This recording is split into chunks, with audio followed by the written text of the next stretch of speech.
Hi friends, I am Dr. Renuka Medishots. Swagatham. I am going to tell you in this video, how do we hear? We will cake in this video.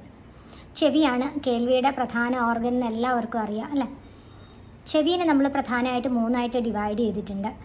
External year അല്ലെങ്കിൽ ബാഹ്യകർണം, middle year അല്ലെങ്കിൽ മധ്യകർണം, inner year അല്ലെങ്കിൽ ആന്തരിക കർണം.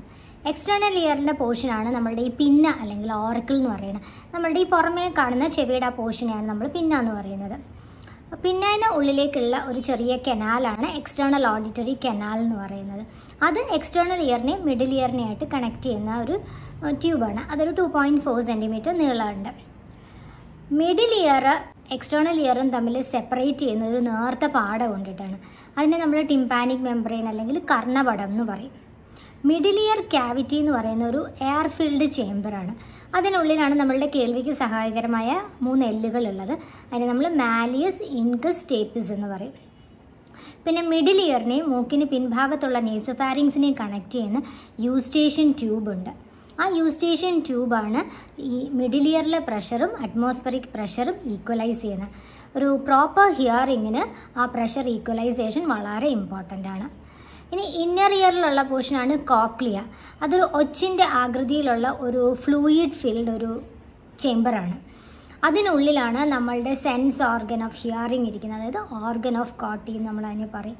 അതിനുള്ളിൽ hair cells നിരനിരയായിട്ട് arrange ചെയ്തിട്ടുണ്ട്. സൗണ്ടിൻ്റെ ഫ്രീക്വൻസിക്ക് അനുസരിച്ച് പ്രത്യേകം hair cells vibrate ചെയ്യും.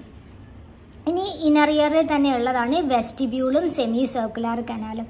അപ്പോൾ പ്രധാനമായിട്ടും ബാലൻസിൻ്റെ സെൻസറി റിസപ്റ്റേഴ്സാണ് അതിനുള്ളിൽ സ്ഥിതി ചെയ്യുന്നത്. സൗണ്ട് ട്രാവൽ ചെയ്യുന്നത് വേവ്സ് ആയിട്ടാണ്. എയറിലുള്ള പാർട്ടിക്കിൾസിനെ വൈബ്രേറ്റ് ചെയ്തിട്ടാണ് സൗണ്ട് ട്രാവൽ ചെയ്ത് നമ്മളുടെ ചെവിയിലെത്തുന്നത്. ബാഹ്യകർണം ഈ സൗണ്ട് വേവ്സിനെ കളക്ട് ചെയ്യുകയും എക്സ്റ്റേണൽ ഓഡിറ്ററി കനാലിലേക്ക് അതിനെ ട്രാൻസ്മിറ്റ് ചെയ്യുകയും ചെയ്യുന്നു. എക്സ്റ്റേണൽ കനാലിൽ കൂടെ ട്രാവൽ ചെയ്ത് ഈ സൗണ്ട് വേവ്സ് ടിംപാനിക് മെംബ്രെയിനിൽ ചെന്ന് സ്ട്രൈക്ക് ചെയ്യും. അപ്പോൾ ഈ നേർത്ത പാട വൈബ്രേറ്റ് ചെയ്യുകയും ആ വൈബ്രേഷൻസ് ഡ്രമ്മിൽ അറ്റാച്ച് ചെയ്തേക്കുന്ന ബോൺസിലൂടെ ചെറിയ ബോൺസിലേക്ക് ട്രാൻസ്മിറ്റ് ചെയ്യും. അപ്പോൾ മിഡിൽ ഇയറിൻ്റെ മെയിൻ ജോലി എന്ന് വെച്ചാൽ ഒരു ഹൈ ആംപ്ലിറ്റ്യൂഡ് ലെസ് ഫോഴ്സ് ആയിട്ടുള്ള സൗണ്ടിനെ ലെസ് ആംപ്ലിറ്റ്യൂഡ് ഹയർ ഫോഴ്സ് ആയിട്ടുള്ള ഒരു സൗണ്ടായിട്ട് കൺവേർട്ട് ചെയ്യുക എന്നുള്ളത്. സ്റ്റേപ്പിസിൻ്റെ ഫുഡ് പ്ലേറ്റ് ഇന്നർ ഇയറിലെ ഓവൽ വിൻഡോയിലാണ് അറ്റാച്ച് ചെയ്തേക്കുന്നത്. അങ്ങനെ മാലിയസ്, ഇൻകസ്, സ്റ്റേപ്പിസ് വഴി അത് ആ ഓവൽ വിൻഡോയിലേക്ക് എത്തുന്നു. അപ്പോൾ സ്റ്റേപ്പിസ് ഫുഡ് പ്ലേറ്റിൻ്റെ വൈബ്രേഷൻ ഓവൽ വിൻഡോയിനെ വൈബ്രേറ്റ് ചെയ്യും. ആ വൈബ്രേഷൻസ് ഇന്നർ ഇയറിലെ ഫ്ലൂയിഡിൽ ഒരു പ്രഷർ ഡിഫറൻസ് ഉണ്ടാക്കുകയും ചെയ്യുന്നു. അതുവഴി ബേസിലാർ മെംബ്രെയിനെ ചലിപ്പിക്കുകയും അതിൽ അറ്റാച്ച് ചെയ്യുന്ന ഹെയർ സെൽസ് സ്റ്റിമുലേറ്റഡ് ആവുകയും ചെയ്യുന്നു. ഈ ഹെയർ സെൽസ് മെക്കാനിക്കൽ എനർജീനെ ഇലക്ട്രിക്കൽ എനർജി ആയിട്ട് കൺവേർട്ട് ചെയ്യുകയാണ് ചെയ്യുന്നത്. ഓഡിറ്ററി നെർവ് അല്ലെങ്കിൽ കോക്ലിയർ നെർവ് വഴി ബ്രെയിനിലേക്ക് എത്തുന്നു. ബ്രെയിനിലുള്ള ടെമ്പറൽ ലോബിലെ ഓഡിറ്ററി ഏരിയയിൽ അത് എത്തുമ്പോഴാണ് നമ്മളത് സൗണ്ടായിട്ട് അപ്രീഷിയേറ്റ് ചെയ്യുന്നത്.